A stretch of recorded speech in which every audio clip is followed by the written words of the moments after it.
এখন যে কথাটা নিয়ে বলবো সেটা অনেকেরই হয়তো আমার কাছে যে প্রশ্ন থাকে যে কেন প্রাইভেট নার্সিংহোমে এত বিল হচ্ছে, কর্পোরেট হসপিটালে কেন এত বিল হচ্ছে, এবং মানুষকে সারানোর নামে মানুষকে জবাই করা হচ্ছে। ডাক্তাররা জবাই করার জন্য একদম উঠে পড়ে লেগেছে। একটা কথাই শুধু বলতে চাই, আপনারা তো কর্পোরেটের নামে এত কিছু বলছেন, একটু পিজির উডবার্ন ওয়ার্ডের রিসেন্ট রেট চার্টটা একবার দেখুন। সেটা তো government hospital, suppose to give free treatment, কিন্তু গভর্নমেন্ট সেটা পাচ্ছে না। সেই জন্য উডবার্ন ওয়ার্ডে কিন্তু চার্জ একটা কর্পোরেট হসপিটালের ভালো ডিলাক্স রুমের সমান। আপনি এসজিপিজিআই লখনৌ যান, সেটা কিন্তু বিনা পয়সায় চিকিৎসা হয়নি, সেটাতে কিন্তু চিকিৎসার খরচ লাগে। আপনি all India institute of medical সায়েন্সে যান, বিনা পয়সায় চিকিৎসা হয় না। হ্যাঁ, আয়ুষ্মান ভারত যাদের আছে তাদের সেটা হয়। আমাদের পশ্চিমবঙ্গের বেশিরভাগ হসপিটালে বিনা পয়সায় চিকিৎসা হয় না, গভর্নমেন্ট হসপিটালেও। সেখানে স্বাস্থ্যসাথী কার্ড নামক একটা কার্ড আছে, যেটা দেখিয়ে সরকার কিন্তু টাকা ফেরত পান কিছুটা। অর্থাৎ এই যে কনসেপ্টটা আমি তীব্র বিরোধী, যে বিনা পয়সায় চিকিৎসা করা।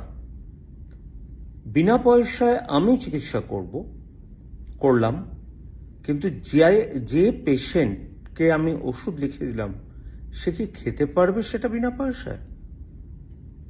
সুতরাং এক্ষেত্রে না কখনো কোনো কর্পোরেট হসপিটালকে একদম এটা খারাপ এটা ভালো এভাবে ভাববেন না। আজকে তা না হলে কোনো কর্পোরেট হসপিটালে আপনি ইমার্জেন্সি যান, কোনো বেড পাবেন না, এটা আমি বলে দিতে পারি। বেড পাওয়া এক্সট্রিমলি ডিফিকাল্ট, কারণ আজকালকার নতুন দিনের মানুষ কিন্তু জানে যে আমার কাছে মেডিক্লেম আছে একটা সার্টেন অ্যামাউন্ট, আর আমি ভালো হতে চাই, তাড়াতাড়ি ভালো হতে চাই। যেমন খুব সিম্পলি আপনাকে এক্সাম্পল দিচ্ছি, ধরুন আপনার নিউমোনিয়া হয়েছে, আপনি দেখলেন, আপনি বায়োফায়ার বলে একটা টেস্ট করলেন। বায়োফায়ারে আপনাকে 12 ঘন্টার মধ্যে জানিয়ে দেওয়া হলো কোন ব্যাকটেরিয়া দিয়ে নিউমোনিয়া হয়েছে। ব্যাস, আপনি সেই অ্যান্টিবায়োটিক্স দিলেন তার এগেনস্টে।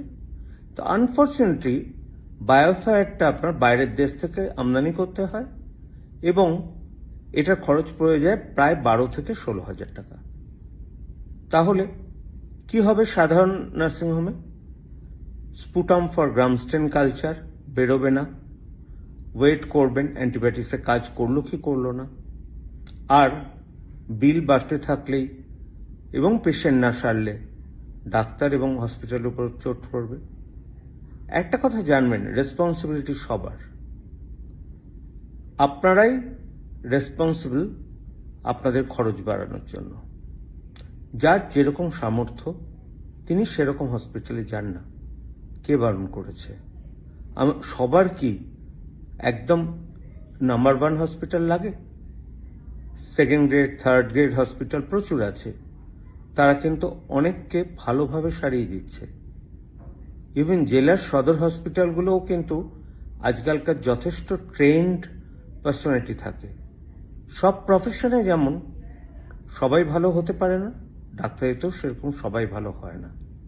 আর একটা কথা যেটা তৃণমূল সরকার বারবার বলে আসছে, যে বিনা পয়সায় চিকিৎসা হয়, সেটা যে কতটা অসার, আশা করি এখন সেটার তাদের দলের সুপ্রিমো সেটা বুঝতে পেরেছেন। বিনা পয়সায় চিকিৎসা বিদেশে বহু জায়গায় ট্রাই করা হয়েছে, একমাত্র ইউরোপের খুব ভালো জায়গাগুলো ছাড়া বিনা পয়সায় চিকিৎসা অলমোস্ট ইমপ্র্যাকটিক্যাল, ইম্পসিবল। ডাক্তার ফ্রিতে দেখতে পারে, ওষুধ আপনাকে কিনতে হবে। সুতরাং যে যার সাধ্য সেরকমভাবে হসপিটালে যান, ডাক্তাররা তাদের সাধ্যমতো চেষ্টা করবেন, অকারণে ডাক্তারদের ভিলেন বানাবেন না।